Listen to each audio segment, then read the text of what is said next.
Welcome back to another episode of Suckcessfull, the podcast. I'm one of your hosts, Blake, and joining me, I'm one of your other hosts, Justin. And this is the podcast all about the not so subtle truth about success and the art of sucking less in pursuit of it. Let's not waste any more time and get right to the show.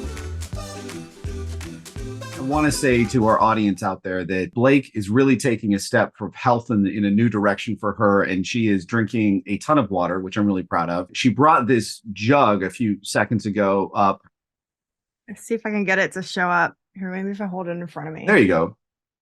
See, I mean, it's a beautiful bottle. I mean, it looks really nice, but it has like 96 ounces and it's basically breaks the day down with motivational stuff on there, which is fantastic. But I was teasing her because we both are recording 2 episodes back to back. We both looked at each other afterwards and we're like, I have to pee. And now I know why. See, I drink about one of these every hour, which is like 20-ish ounces. I know that's more than you're supposed to drink. And I'm trying to cut back. See, I have the opposite problem of you. I love to drink. In fact, I went and got a physical, I don't know, 6 weeks ago, something like that. And it was so funny. She's like, how much water do you drink? I told her, I don't know, like 120 ounces a day. She's like, you drink a gallon a day? I'm like, yeah, I sweat a lot. She's like, I think you might want to tone it down a little bit because you're just, how often do you pee? And I'm like, well, this is getting personal, but I think enough. She's like, well, how much is enough? And I'm like, well, I don't know. I don't track it. She's like, look, you got to slow down a little bit because basically you're flushing everything out. You need to actually slow down drinking. So I have the opposite problem that most people do.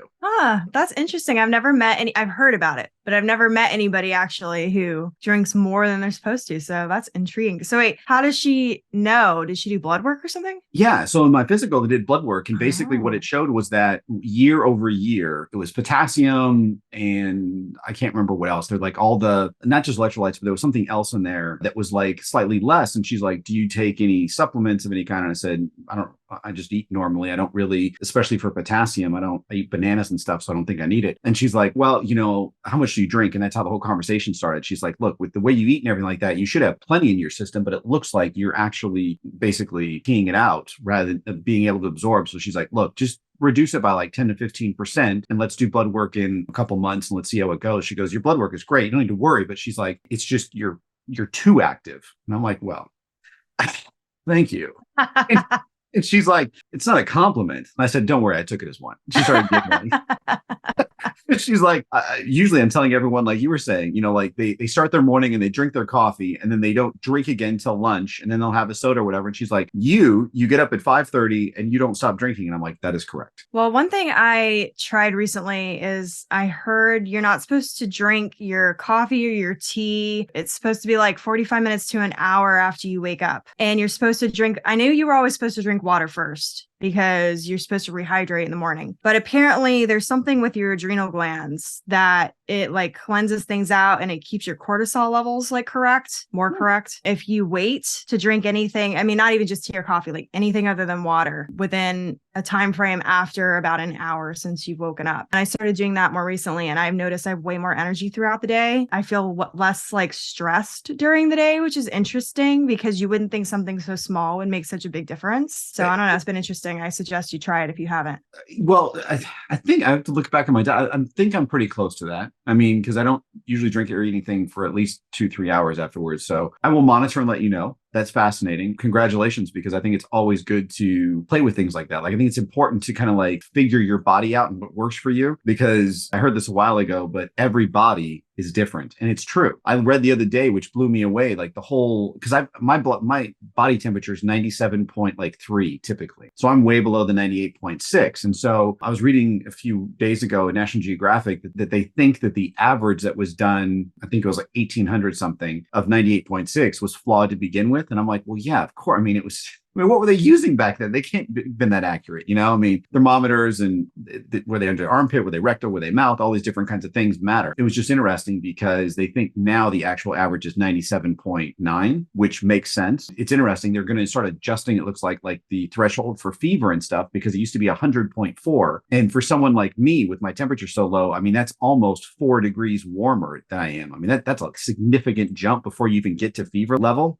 They're going to start lowering that kind of stuff to basically put it into your body. If your temperature is this is kind of when your fever threshold hits and stuff. And I'm like, it took us like 200 years to get to this level. That's embarrassing. Like, It took us 200 years to realize that we can't just average everybody. Like you're different than me. My body's different. We're all different and we have to adjust that way. Yet we treat everything as similar. Side note, real quick here on that note. So, you know, the food pyramid that we all grew up with? Oh, messed up. Yes. Oh, yeah. Apparently, all of that nutrition stuff was all based off of men with between a certain age who were like in the Marines. Well, I mean, most of us were. So I don't understand what the problem is.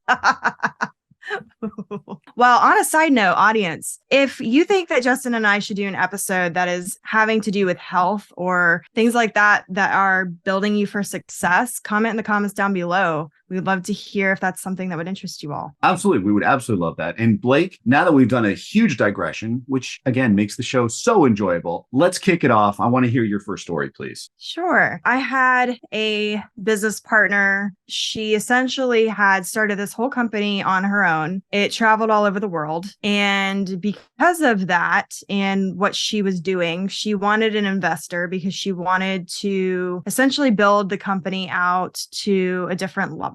And she wanted the capacity to have more people on the team overseas and in various different countries. So she wasn't having to travel as much, which makes sense, right? Long story short, she ended up, because of the way I positioned her for her company, she ended up getting a manager who was managing her as a brand because I separated her from the brand in the sense that I made her an influencer. Okay. On top of the press and everything that she already had for her brand. Through the manager, she ended up meeting somebody who wanted to invest in her company, which all sounds fine and dandy, right? All sounds good. Yeah. Except that the amount of money that she was going to be receiving was going to be, in my opinion, relatively low. And they wanted to own more than 50% of the company. Essentially, the contract, in a nutshell, said something along the lines of, okay, we're going to give you this money, but we have control over all these different things all of a sudden that now, like, she essentially wouldn't be running her company, but she would still be the CEO, the face of the company, but she wouldn't have actually hardly any say in any of the business side of stuff. Oh. And then it also stated that she had to pay everything back in a way that the company wasn't going to make any money for a certain amount of time, which part of that makes sense. However, it took into account like everything, including her salary, all these things, to the point where she essentially she had to do all this traveling and stuff, but she couldn't pay herself or any of that. She couldn't survive off of the deal that they were offering, was essentially what it was. I sat her down and I looked at this contract and I'm like, first off, this doesn't make sense. This and this and this. I pointed all these things out. Being on the producing side of things and having worked for a judge when I was in college who taught me contracts, and then being on the agent side of things, I'm not an expert, but I definitely know a lot when it comes to contracts. So I'm pointing these things out to her and she's like, yeah, but the money. And I was like, okay, but do you understand what you're signing? And she's like, but they're going to give me all this money to do all this stuff that I want to do. And I said, but you're not going to be doing it anymore because you're not going to have say. Not to mention, like, the amount of money they were giving her was not equal to like what she wanted to do. It was a very small portion. And in fact, the amount of money they were giving never should have been more than 50% of the company. Didn't make any sense, like, logistically. But I think he knew she didn't know what she was doing in that sense and took advantage of that. She ignored me, went ahead and signed, and her company almost went completely out of business and tanked within like 2 months because she realized that, and this is like a celebrity company. This was a huge company. This was a company that had a lot of support and all these things. It almost tanked within like 2 months. She had to let go almost her entire team of people. It ended up being her, the investor, and like 2 other people. And then me, some people I brought on once things settled down, but I had to leave because the company was no longer the company. First off, she completely signed everything away. And the company, she made it to where she essentially couldn't pay her team. She had to pay the investor back first before she could pay her team. On top of, he had this weird thing where, remember where I said she wanted other people in other countries to be a part of the team so she didn't have to travel? Yeah. Well, he expected her to pay for those people. And that was also in the contract, which I told her she shouldn't sign. So the whole moral of the story of why I'm telling you this is that when you are choosing partners, you need to be choosing them for the right reasons, not just because of the money. And by the way, side note, people with money don't always equal people with know-how. Yes.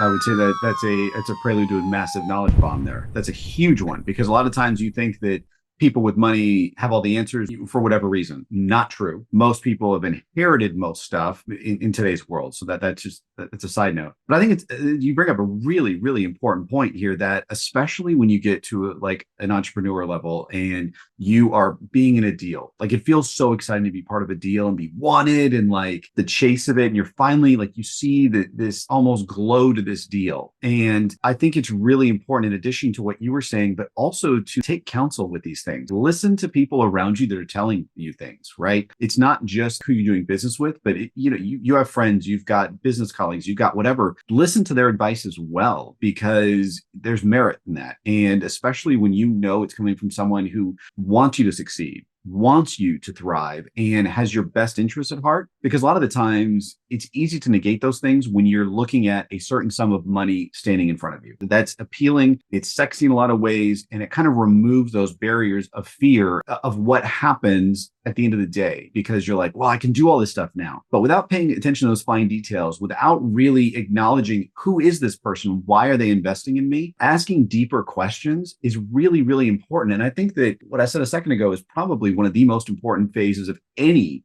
partnership, and that is listening to people around you. If they're saying, hey, this isn't working, and they do have your best interests at heart, if they want the best for you and they do want you to succeed, listen to that advice. It may not always be the right decision, but at least you have another frame of reference, because most likely you have a gut feeling on something. Most likely what I'm going to guess happened to her was she knew the deal wasn't the right thing, but she saw the money and looked past it all and didn't realize all the other stuff that came with it. And especially when it comes to contracts, people, they are very complex today. This is not 50s probably, which are very simple, like, here, we're going to give you this money, do this. I mean, there is a line item for every single thing in there. I worked with a company that was very, very, I consider somewhat simple about 3 years ago. The revenue, I think it was like 3 million-ish, something like that, US. They went for sale. It was a very black and white. It was two partners. Like, it was a very, what I considered simple deal. The contract was 1,000 pages, 1,000 pages. And it was basically just to buy them out. Like, it wasn't like they're even going to be part of it anymore. So just realize that, especially when you're to the phase where you're looking for investors and you want input like that and you need money and all that kind of stuff, be really aware of everything you're signing for. And don't get lost in the glitz of the deal. Look for the opportunity, not just the money. I agree. And I would say too that getting an investor doesn't always mean that investor is a business partner in terms of being like on your board or being the CEO or being, whatever. There are ways to get investments where you're dealing with that person still, obviously, because they're giving you the investment and you have those terms, but they're not running your company for you. And that, to me, especially for this particular company, was a huge red flag to me, because I was like, who is this guy coming in who wants to come and like take over your company? She's like, well, he's not taking over. I said, did you read the contract? You saw what I saw, right? Oh, no, you didn't. Okay. All right. I think it's important, though. Those are those details that people overlook. And I think that, the other question I brought up a second ago, I think is important, is that why are they investing in you? Because that is a really key factor too. We had a guest on earlier this year that I think personifies this to a T. It was Greg, where he was dangled with this great opportunity, but it came with such strings that it killed the company. It came with all these massive liabilities, but it was kind of a known unknown situation. But it was one of those that I think got lost in the moment that, yes, this is exciting. Yes, I want to do this. And without realizing all the ramifications of what that could do. And I think that I've working with a client somewhat recently, and I had to instill this rule of 24 hours where they will have their phone out like this and text in a second. You're like, hey, let's do this. Boom, the email's off. Or the text. And I'm like, wait. We didn't make a decision. We just talked about it. So anytime we do that now, we pause, and it's 24-hour rule. And I think that especially with big deals like this, take a while. If they give you a very set minimum of time and they say like, it's only good for 36 hours, I'm telling you the deal isn't for you. Good deals don't have dates that are within 4 or 5 days. They'll be like 30, 90, 60, whatever the time frame. But it won't be really short turnaround time. If it is, they're trying to rush you for some reason, and that's probably not the right choice as well. That's a good point. Yeah. I think it's important because people, yeah.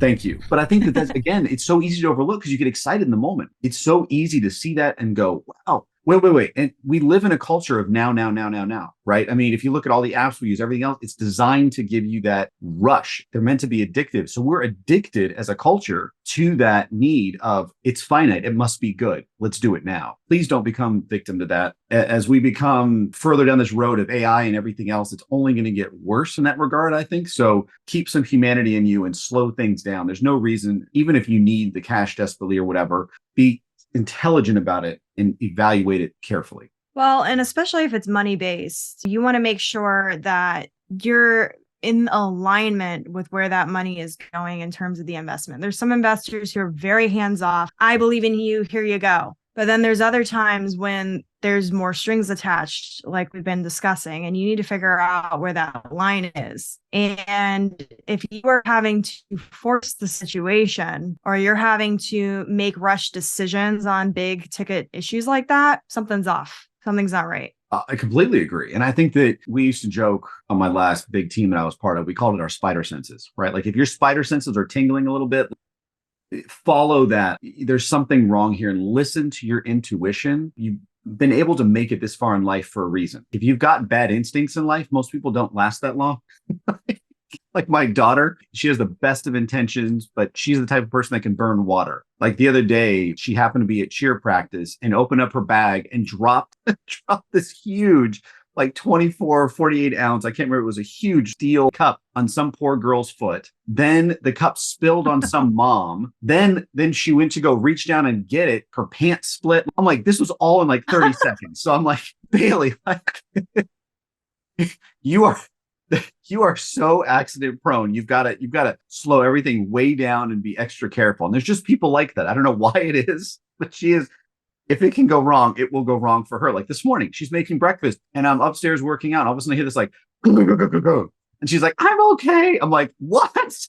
Like, she dropped a bunch of plates randomly. There's just people like that. And if you're one of those people, and especially when it comes to business or contracts or anything else, you must slow down. There is no other option for you. You must slow down. You must be methodical and you must be deliberate because otherwise something will happen to you that you will regret later on, and follow your instincts. And for those that have bad instincts, do the opposite. I tell Bailey that all the time. I'm like, Bailey, you have very bad instincts. Don't follow them.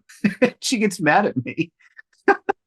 She's like, Dad, that's so insulting. And I'm like, but it's true, Bailey. No, just do the opposite and you'll be great. Like she'll be like, I need to go north here. And then she'll take a left. And I'm like, but it's right. She's like, no, this is the way. So I'll follow her a little bit. And she's like, oh, this isn't the way. I'm like, exactly, Bailey. Do the opposite of everything you want to do. You will be the most successful person in the history of this world. You'll be bigger than Elon Musk. You have that much drive. Well, that gets into being aware to self-aware. And self-awareness comes with building your relationship to self. But you saying deliberate, I think, is the key word there, because I think oftentimes we have a tendency to react instead of act deliberately, especially when it comes to situations we're excited about with business or, investments or things that are very like, ooh, exciting. We just want to react first, think later. Doesn't work well. It does not. It does not. And ultimately, too, your business partnership should be on brand. You should have mutual goals and you should have complementary value to offer in the partnership. One story I have for that is there was an acquaintance of mine. I had hired him on a short film. Now, hang on, Blake. I just got to ask real quick. Is acquaintance we dated or is it a true acquaintance? No. I call him an acquaintance because we were sort of friends and now we're not friends because he got a huge ego and I was like not dealing with him anymore. But anyway, okay. That came after this particular story, which was part of the lead up to that. I hadn't seen him in a while. We had worked on a project. Well, we'd worked on a couple of projects, but I had met him through a friend of a friend. I had hired him on a project and that's how we kind of got to know each other. But it had been several months since I had seen him. He calls me and Rob up and says, hey, I have this opportunity I want to talk to you about. Can we meet and, talk about it? And I'd love to catch up. So we're like, okay, sure, whatever. So we go meet him at his big fancy apartment in California. And he sits us down and proceeds to tell us about how he just lost his job and he has no idea how he's going to pay his $3,000 or $4,000 a month rent. And then we're like, okay, so what's this opportunity? This is horrible. This is not a good pitch. No, not a good pitch. So then that's where we started. So we were already like, Rob and I are looking at each other like, what the hell? Okay. Like, why are we here? What's happening? What is this opportunity? So he proceeds to tell us that he really wants to get into more stunt work and that he has this idea where he wants to create this action short and he wants to lead in it. And I said, okay, well, where's the script? Well, I don't have one. And Rob and I look at each other and we're like, what? He drove all the way over here and he doesn't have a script and he doesn't have money to pay his apartment. Okay, why are we here? I love this. I'm in. Right. So then we're like, okay. And then he proceeds to pitch us that he wanted to have the other lead be this person that he knows who's an influencer because she has a lot of followers. That was his reason. And I said, what does that have to do with anything? And he's like, well, it'll get a lot more interest because she has a lot of followers. And I was like, is this even on brand for what she does? And his brain, like I could see the cogs turning. It had never occurred to him. And I'm like, oh, fuck. Okay. And so we're sitting here and it's getting like more uncomfortable as we go along. I don't remember. There was some other stupid thing that he said, and I can't remember because it's been so many years now. But the long story short is at the end of all of it, he essentially wanted to be the lead in this action short that he had no script for. He had no investors for. He didn't want to do any of the investment or producing work himself. He did not want to write the script. He didn't want to do any of it, but he wanted us to fund it and pay him to be in it. And I was like, oh, I think Rob actually laughed. I was like confused the whole time. And I'm just like looking at him like, what are you talking about? So anyway, we were like, we'll be in touch. And we left and I haven't talked to him since. I don't even know what to say to that story. That is that's just, it's one of those moments you look back on. I'm sure you just rub your head like, I can't get that time back. And that's horrible. The only thing I have even kind of close to that was I probably a couple of years ago, maybe no longer, had this firm reach out to me and I went through, probably 5 interviews, something like that. And at the end, they're like, okay, we've chosen you. And I was like, sweet, I'm really excited. I've been building up to this whole thing. And at the end of the day, they wanted me to get clients for them and all this stuff. I'm like, this isn't what we talked about at all. What? I've been wasting anyways, I was furious and I did not laugh. And I, afterwards was like, what is this? And they're like, we thought we were really clear with you. I'm like, at what point did you think we were clear? And we've gotten this whole debate about this. And they were just like, well, we think you're really fantastic and we'd love to work with you. I'm like, well, you're not working with me. You're like making me do all the, anyways, it was the weirdest, strangest, and it was a very huge firm. And it was the weirdest, strangest, kind of like yours, where you walk away going, what? How did we get there? And when it comes to those kind of meetings, I kind of have a little apprehensiveness to me. And I'm very now, I don't want to say necessarily deliberate, because I like to be open-minded, but I'm much more cautious. It takes me a lot to, I guess, come around to the idea or even really follow up on it. I need a lot more to it than just an idea. And especially like, you want me to pay you for an idea that you have? Why? Never mind. I'm not even gonna, no more questions. I'm done. But think about how many people, like, I'd love to, for the audience out there to comment below, because I know this is not unique to us. Like, your situation isn't unique. Mine isn't unique. I'd love to hear where people are going with this. What have they experienced? Because these stories, it can only be in the movies, right? But the worst part is movies are less weird than real life sometimes, I think. Like, if you put this in a movie, someone would read it and go, or look at it and go, that's so fake. And you're like, no, that really, really happened. And I love, maybe it's Wolf of Wall Street or one of those kind of movies where they actually put in there, no, this really happened, because it's so far-fetched. I think it might have been actually Wolf of Wall Street. I can't remember, but I know whatever movie you're talking about, I've seen it. Yeah, you know what I'm talking about. And they put in there very clear, like, no, this actually happened. And I'm like, okay, All right, I believe you now. But I think the truth is stranger than fiction. And I think that's 100% accurate with this. And I think that when you go through business in particular, go through it cautiously. It's very easy to go in eyes wide open. And I've got a few friends that literally take every deal that comes across their desk, just about. They just get so excited. They're yes people. I would say they have a success rate of maybe 10% because they're weighed down with so many options that they go after it all rather than being strategic and really going after the ones that could bear fruit or be even interesting to them, because they're so afraid of losing an opportunity that they don't see the risk of going after everything. It's like in marketing, right? When everyone, like, I had this conversation today with someone. When you say everyone is your client, no one is your audience. It makes no sense. When you were like, marketing is meant to be a field that targets. So you go after a specific demographic, a specific person, a specific region, or whatever. And people just don't get that most of the time. They're like, oh, I can go after everybody. What? No, you can't. And I'm sure you get this too all the time. People will say that all the time. I want all the US. What? I'm sure, like, I'd love to be in an ad agency. If you're in an ad agency, please comment below, because I know that I'm sure your clients are like this. And they're like, oh yeah, sure, we can get to the whole US. And they close the doors and they start giggling like, oh my God, that person's an idiot. Narrow it down. You've got to have focus. And the same thing with projects or anything else that come across your desk. Don't take everything. Be discerning, be careful. And again, like we talked about earlier, have your friends, have your colleagues, have a mentor, someone that you really trust, review this opportunity with you, because that will help make it more sanguine, much more easy to digest, because having other counsel that you trust will also help you make better decisions, hopefully. Well, and don't let yourself get in your own way, because sometimes we make decisions out of imposter syndrome. So one of the first production companies that I opened had 5 partners.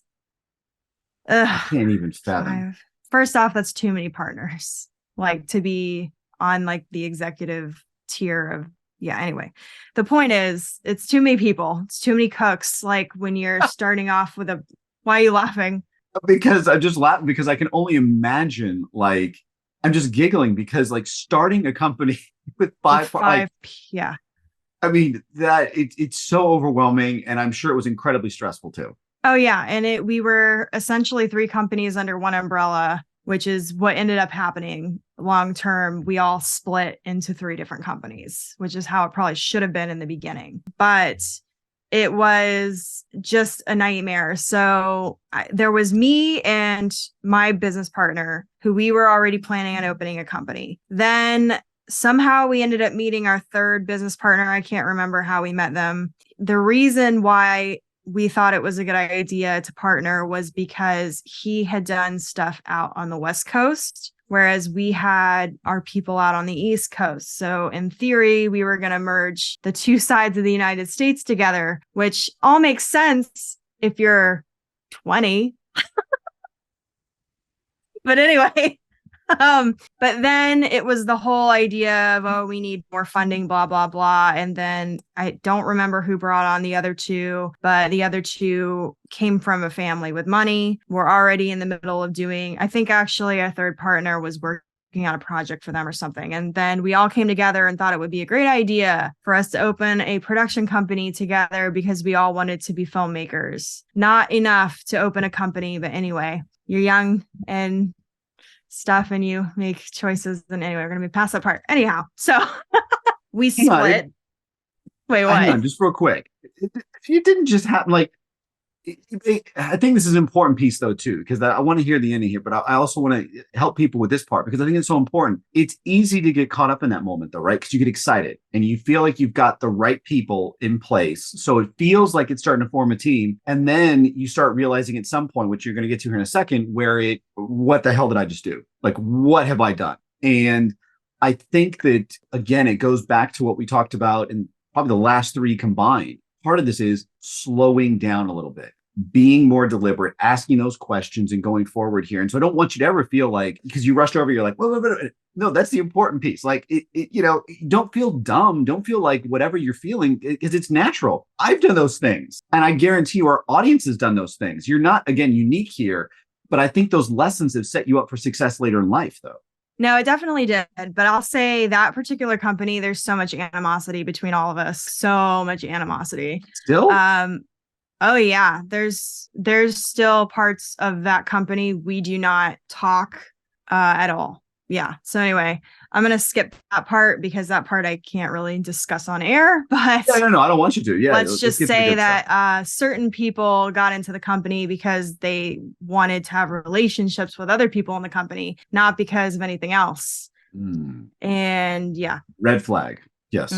The main thing was we all talked about the idea of everything, what we wanted in the long term of like, oh, we all want to be filmmakers. We all want to do this and that in this project, not the logistics of that and who would do what, if we even wanted to do the same kind of projects. None of those discussions really happened. It literally like what just happened where I skipped over it is kind of what happened. We literally talked about it, had like one meeting, and then suddenly we were a company. That never should happen.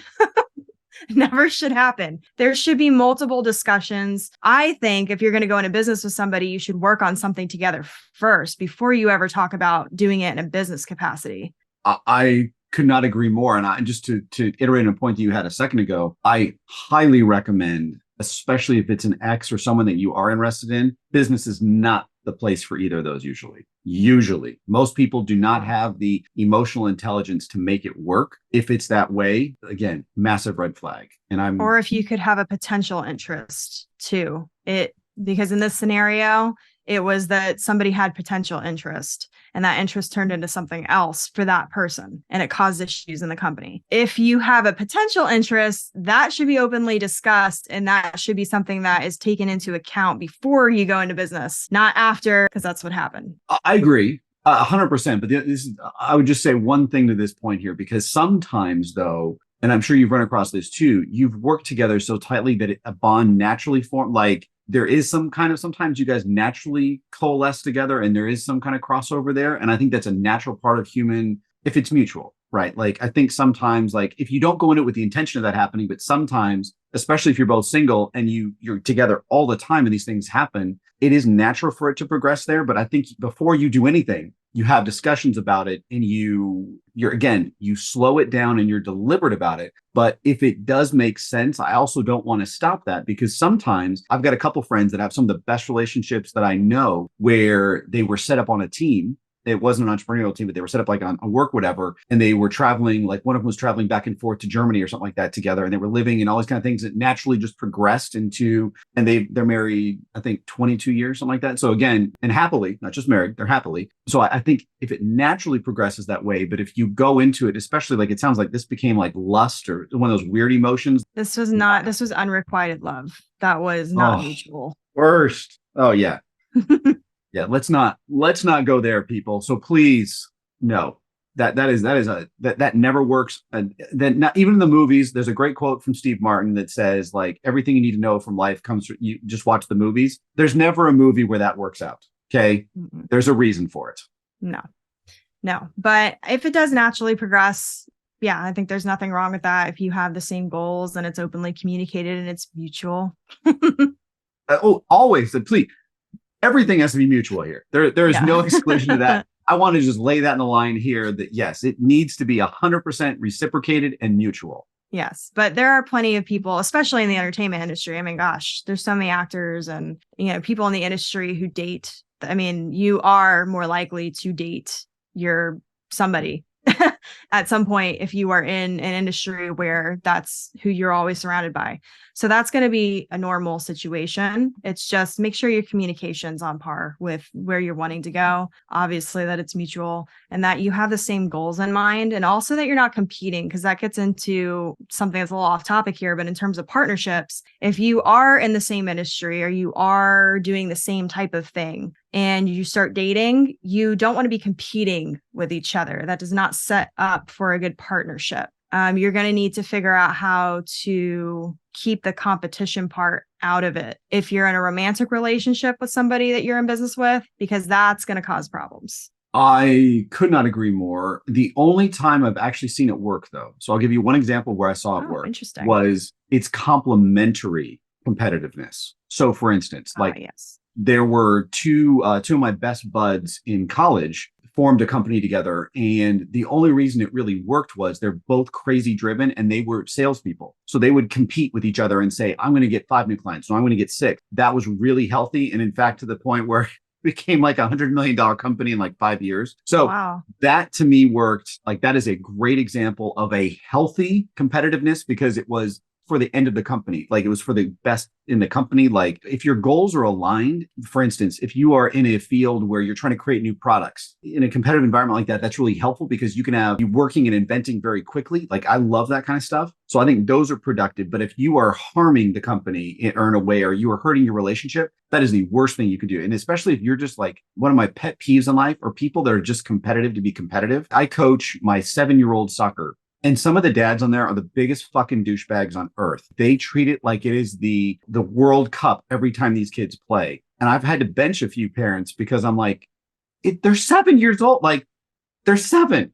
So same thing in life. Like if you're competitive just to be competitive, I'm going to say it again, stop being a douchebag. Not everything is a competition. And especially for people, because I know you're ultra competitive too. I have been competitive my entire life, but I'm selectively competitive. I'm very selective in what I choose to compete in because I know that it's like a drug for me, right? Like I know that I get high off it because I want to beat you. I'm going to beat you. In my head, every time I enter a competition, there's never a doubt in my mind that I will beat you. If you are just competitive to be competitive, though, that is not benefiting you, the company, or your partner in any way, or your team. Don't be a douche. Don't be competitive to be competitive. Be selectively competitive and do it in a way that benefits not only your team, your partner, and your company, but enables you to grow as well. I agree. And I think you just dropped a couple knowledge bombs there. So high five.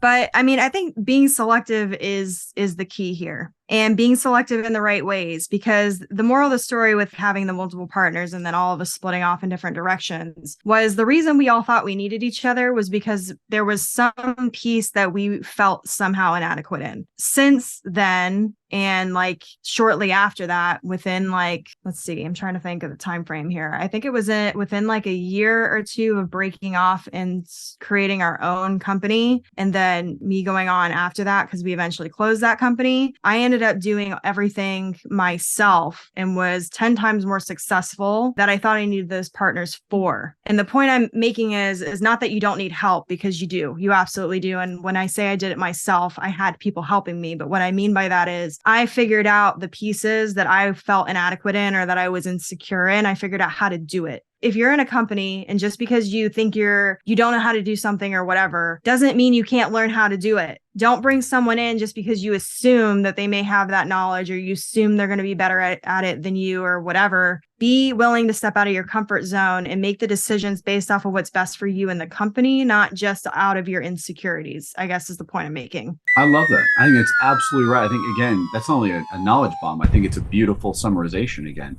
because I think that what people fail to realize is it's obnoxious to be that way all the time. And people don't appreciate it. Be discerning, be selective, and be appropriate with it all is really important. I mean, think about the bad guys that we identify, especially in entertainment. Harvey Weinstein. You just go on the list here. No one looked at them and said, those are really upstanding guys. They did the right thing. No, they got away with murder because for stupid reasons.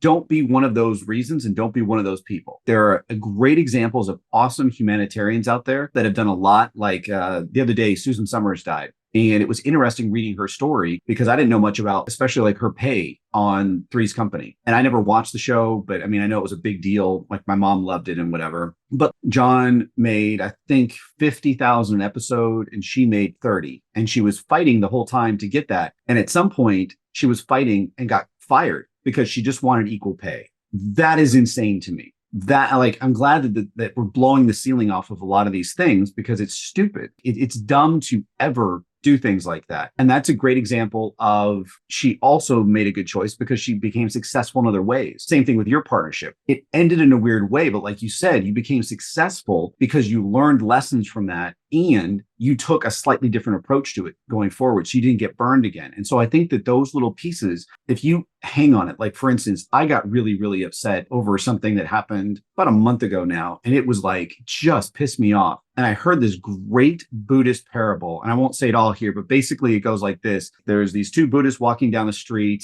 and one of them gives a poor man some soup or whatever, and the poor man just takes it and runs off. Then one of the Buddhists just keeps walking. The other one, you can tell, is getting angrier and angrier. And the other Buddhist looks at him and goes, "What's bothering you?" And he goes, "Aren't you upset he didn't say thank you?" And he said, "I left that pot of porridge 10 steps ago. Why are you still holding on to it?" And I thought that was a really cool analogy in life, that also when you get burned, it's going to happen. Life sucks sometimes. We just have to deal with that. But if you don't hold on to those negative feelings and instead you transfer that in a way that's positive and you deal with it in a way that's not an anchor to you, because at the end of the day, when you get hurt, the only person that really ends up hurting the most is you. Because you're holding on to all that guilt, you're holding on to whatever. The more you let that go, the more you put it in a positive frame. And I think just like Susan Summers, like you, and there's a trillions of others out there. I think I've done it even sometimes. And you put it in a positive way, it really can do amazing things. And so as we kind of wrap up here talking about teams and people and everything else in this series, I think it's really important that the last kind of piece that really, for me, is the most important is understanding you're going to get burned.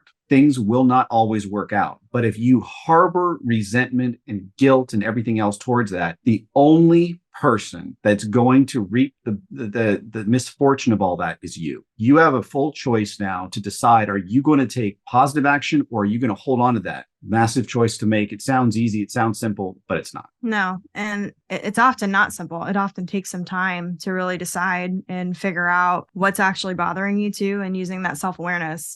That's a huge piece of it. But at the end of the day, the action itself is very simple, but the decision, because we're humans, is not. I still hold on to stuff and I'm so stupid about it.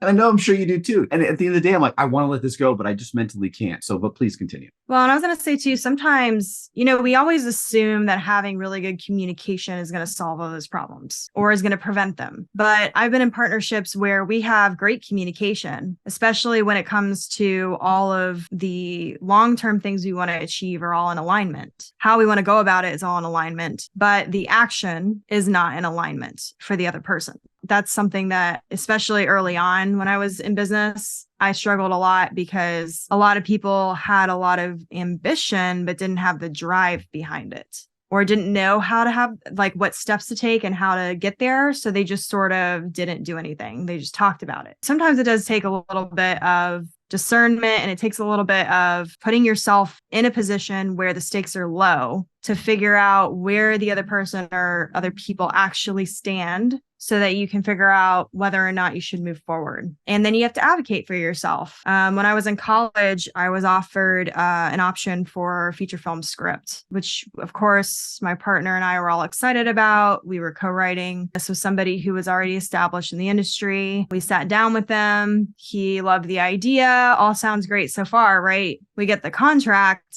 It was terrible. He essentially was taking our entire idea and we were getting nothing for it. The pay was bad. The contract negotiation part was bad. All of it was it was a bad deal. We ended up walking away from it, and thank goodness we did, because we ended up creating that project ourselves and getting our own funding and doing it that way. And it was way more successful. It took us saying no to that opportunity. So sometimes recognizing when and where the opportunity is and if it's a good one, if it's a good partnership or not. That was something else. We were hesitant in the beginning with that particular script option because we didn't love the producer. We didn't end up wanting to work with him. That was one of the big reasons we were hesitant in the first place. And then the contract was a bad deal. That comes into play too when you're dealing with partnerships and you're making decisions.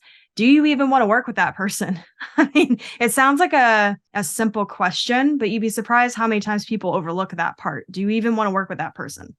I would say that's such an important question. It is, but so many people overlook it because of the shiny object syndrome of everything else. All right. I think that's fair. I actually think that, again, I think that's a great subject for a totally separate episode, because there's a million examples I think we can both give of not only going for the shiny object, but not going forward with it. And I think those are really, really important things, because it seems, again, just like what we talked about a second ago, it seems easy. It's not always, because we're conditioned to get that immediate feedback on things. And so if you see something that looks bright and shiny, like you talked about, I want to go for it. And I think that it's interesting because I was reading Elon Musk's biography by Walter Isaacson. And one of the things that I noticed in him is almost the same thing, where he has this desire to basically fix anything that's good for humanity. And it's interesting because he'll just take it on.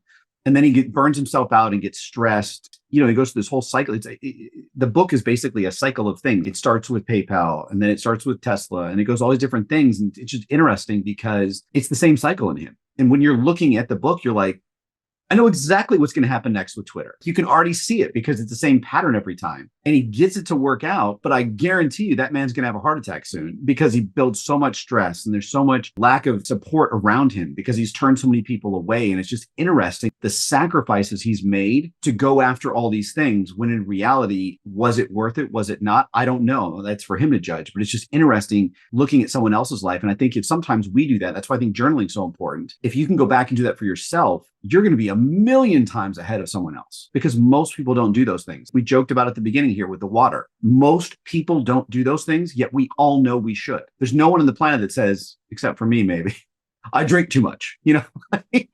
It's the opposite. I need to drink more. Why don't you? It's not like we're in the sub-Saharan Africa, right? Like where there's not a drinking, like the United States, you can get water anywhere, all over the place. We're very lucky. Drink. I'm done with my point, and I want to say, Blake, this was a really fun series. Thank you. It was a fun series. Yeah. I will say I have one more quick point because you did transition it quite easily into it, is that sometimes you have to ask the question of how do you want to go about achieving your goal? Do you want it to be hard and complicated and stressful, or do you want there to be ease and peace and consistency? One of those things when it comes to partnership that plays into this is that when you start getting into a certain self-awareness and pattern of success where you are working towards your goals, you're motivated, you're taking the action, you're figuring out the right partnerships, you'll actually start attracting more of the right people. You'll have to do less of the discerning part because it'll become second nature. It becomes habit. And when you start attracting the right people, then you can start focusing more on the next tier, which is like building out what you've already built for yourself. So a really good example of that, there's a very good friend of mine I've known for many years who I always considered a mentor because we were both co-stars on a feature film when I was in high school. To me, he's very successful, always was really successful, is very successful still. He's a Broadway star. He'd been in many movies and on television shows. I just always looked up to him as an actor. I was working at a project when I was in California. I was doing funding for a short film. And I get this phone call. He goes, so I hear you're working on the short film. And I said, yeah. And he goes, well, I love this idea and I would love to be a part of your project. And I remember just being dumbfounded because I was like, holy shit, you have real credits. You're an actual actor. You get paid to do your job every day. And you want to work on my project that has currently no funding because I just started. But to my point, once you get to that point where you're really more focused on building what you want for yourself and actually taking that action, there's going to be people who support you and believe in you that you may not even realize that you think are on a different level than you are, who are willing to support, be there, be a part of it, partner in some sort of way where you're able to work together and build something really awesome. So just keep that in mind that you don't always have to go chasing after everything. Sometimes things come to you. I love that. I think it's a beautiful place to wrap up today. I think that is unbelievably awesome. Seriously, I think that's fantastic. This has been an amazing series, an amazing time. I know our audience loved it, and hopefully they had much fun and learned a ton. And I can't wait to see all the comments and what you guys have to say about all these experiences with teams, because again, we could do an entire series, almost a season on this. I think it's that important. So thank you. Well, Justin, as they say, all good things must come to an end. Alas, they must. However, this isn't the end because next week, same time, same channel, we drop another episode. So get excited because we're going to be diving deeper into all the topics of the not so subtle truth about success and the art of sucking less in the pursuit of it. So join the conversation below and don't forget to subscribe.